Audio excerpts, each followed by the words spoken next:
The Air Jordan 1 Low OG Band is set to be one of the most talked about sneaker releases of summer 2026.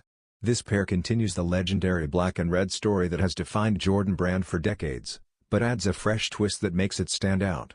Built using the classic red color blocking, the shoe features premium leather, accurate 1985-inspired shaping, and a larger swoosh that stays true to OG roots.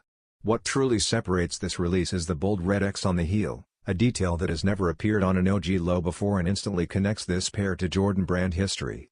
The insole graphics reference key dates tied to the original band marketing narrative, adding depth for longtime fans and collectors. While debates still exist about which sneaker was truly banned, the Air Jordan 1 remains the symbol of that era. Designed for everyday wear, this low top balances heritage and versatility.